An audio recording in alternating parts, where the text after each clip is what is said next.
राम मंदिर चढ़ावा चोरी के सभी 8 आरोपी अभी अयोध्या जेल में बंद हैं। सूत्र ये बता रहे हैं कि सभी आरोपियों को अब अपनी करनी पर पछतावा हो रहा है। अयोध्या पुलिस के सूत्र ये बता रहे हैं कि सभी आरोपी गिरफ्तारी के बाद से जेल में बेहद डरे हुए हैं।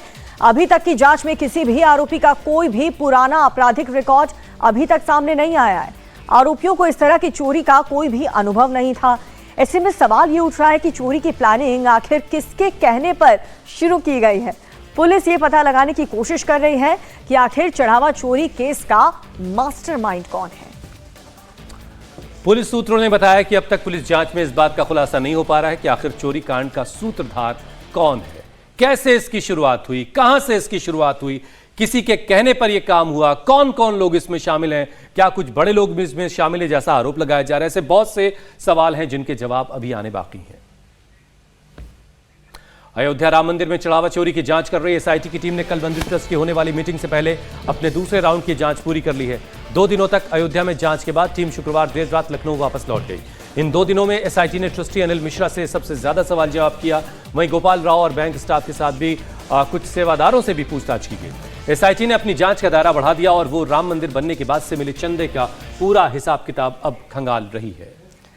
अब सभी की नजरें कल होने वाली राम मंदिर ट्रस्ट की बैठक पर लगी है। ये बैठक कल दोपहर अयोध्या में होने वाली है और इस बैठक में चंपत राय और अनिल मिश्रा की किस्मत का फैसला हो जाएगा, क्योंकि यहां पर ट्रस्ट को लेकर के एक बड़ा फैसला लिया जाएगा इस बैठक में। चंपत राय और अनिल मिश्रा के इस्तीफे पर फैसला ट्रस्ट की बैठक के एजेंडे का सबसे बड़ा मुद्दा है और चढ़ावा चोरी के आरोप लगने के बाद चंपत राय राम मंदिर ट्रस्ट के महासचिव और अनिल मिश्रा ट्रस्टी के पद से इस्तीफा दे चुके हैं, लेकिन अभी तक उनका इस्तीफा मंजूर नहीं किया गया है। इसके लिए राम मंदिर ट्रस्ट के 2/3 सदस्यों की मंजूरी जरूरी है। राम मंदिर ट्रस्ट में कुल 14 सदस्य हैं, लेकिन चंपत राय और अनिल मिश्रा के इस्तीफे के बाद 12 लोग इस बैठक में हिस्सा लेंगे। इस बीच ट्रस्ट की बैठक का एजेंडा सामने आ चुका है। इसमें सबसे पहला चंपत राय और अनिल मिश्रा के इस्तीफे का सवाल है, उस पर क्या किया जाए। इसके बाद बैठक में राम मंदिर ट्रस्ट चढ़ावा चोरी की जांच के लिए बनी एसआईटी की शुरुआती रिपोर्ट पर चर्चा होगी।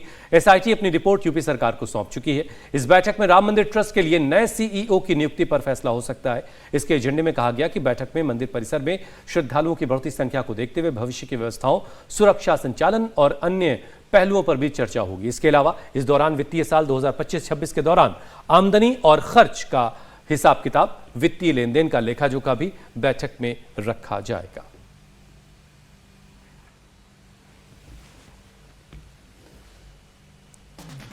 तो एक तरफ राम मंदिर को लेकर के जांच चल रही है तो दूसरी तरफ इस पर सियासत काफी हो रही है। इसी बहाने बीजेपी को घेरने में जुटे यूबीटी चीफ उद्धव ठाकरे आज से राम रक्षा आंदोलन की शुरुआत करने जा रहे हैं। इसकी शुरुआत आज दादर के हनुमान मंदिर से हनुमान चालीसा के पाठ से होगी। उद्धव ने लोगों से हनुमान मंदिर आने की अपील की है और इस दौरान राम रक्षा स्तोत्र और हनुमान स्तोत्र का भी पाठ होगा। उद्धव का कहना यह है कि भगवान राम के नाम पर करोड़ों श्रद्धालुओं की आस्था से खिलवाड़ हुआ और इसके लिए भारतीय जनता पार्टी को जवाब देना ही होगा। अब हिंदू माफ नहीं करेगा आणि त्याची सुरुवात आम्ही येत्या रविवारपासून करतो।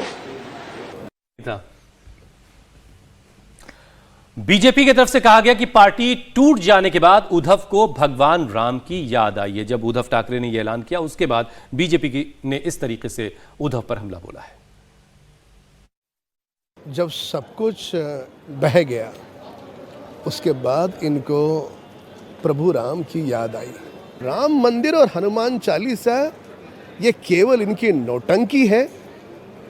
जो बचे कुचे विधायक हैं, पार्षद है मुंबई महानगर पालिका के, वो छोड़ करके जा रहे हैं, उनमें अनरेस्ट है, उनको बचाने के लिए प्रयास है। और 2019 में स्वर्गीय बाला साहब ठाकरे जी के हिंदुत्व के साथ जो इन्होंने महागद्दारी की, उसका ये पछतावा है। अब अयोध्या में चढ़ावा चोरी पर सियासत तेज हो चुकी है। एसपी चीफ अखिलेश यादव ने सोशल मीडिया पर वीडियो शेयर किया, बीजेपी पर तंज कसा। अखिलेश यादव ने इसे लोगों की श्रद्धा और आस्था पर बहुत बड़ा हमला बताया। तो वहीं ममता बनर्जी ने बीजेपी पर आरोप यह लगाया कि उसने राम का नाम बदनाम किया है।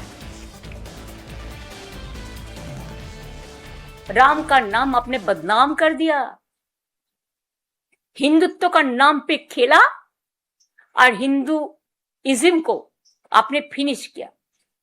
যেমন দেখছেন না, পুনামি থালা থেকে শুরু করে প্রণামী বাক্স থেকে শুরু করে সব রাম মন্দির সবটাই নাকি ওদের সম্পদ। अयोध्या के राम मंदिर में चढ़ावे को लेकर उठा विवाद अभी थमा भी नहीं है कि बद्रीनाथ धाम के चढ़ावे चोरी के आरोप लग रहे हैं। सोशल मीडिया पर मंदिर में चढ़ावे और दान से जुड़ी गड़बड़ी का आरोप लगाया गया। इन दावों के सामने आने के बाद श्री बद्रीनाथ केदारनाथ मंदिर समिति ने पूरे मामले की जांच के आदेश दे दिए हैं। इस पूरे मामले की जांच के लिए बकायदा एक कमेटी भी बना दी गई है जो इस पूरे मामले को लेकर के जांच करेगी। जांच कमेटी बनने के साथ साथ सीसीटीवी फुटेज भी खंगाले जाएंगे। बद्रीनाथ में भी चढ़ावे में किसने बंदरबाट किया, इसको लेकर के टीम जो है गठित कर दी गई है और वही टीम के मेंबर्स लगातार इस पूरे मामले की अब गहनता से जांच कर रहे हैं। अब देखिए, चढ़ावे के पैसों में हेराफेरी की गई, चोरी का आरोप है। भैरव सेना नाम का एक संगठन है, उसकी तरफ से यह आरोप लगाया गया है और BRKTC के जो चेयरमैन है उनके निजी सचिव पर यह आरोप लगाया गया है। अब बद्रीनाथ केदारनाथ मंदिर कमेटी ने एक जांच कमेटी बनाई है। जल्द से जल्द इस कमेटी को अपनी रिपोर्ट सौंपने के लिए कहा गया है और चढ़ावे में शामिल लोगों को कारण बताओ नोटिस जारी हुआ है।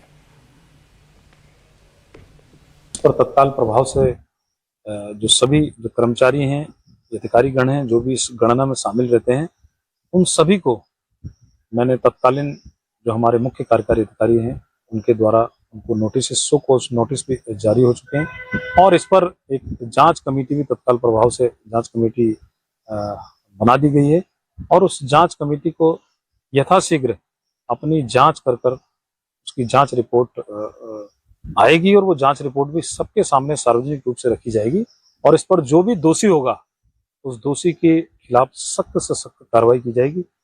मैं स्पष्ट कर देना चाहता हूं कि मेरा कोई निजी सचिव नहीं है, ये सब मंदिर समिति के कर्मचारी हैं और जिस निजी सचिव के बारे में कहा जा रहा है वो बद्री केदार मंदिर समिति का नियमित कर्मचारी है।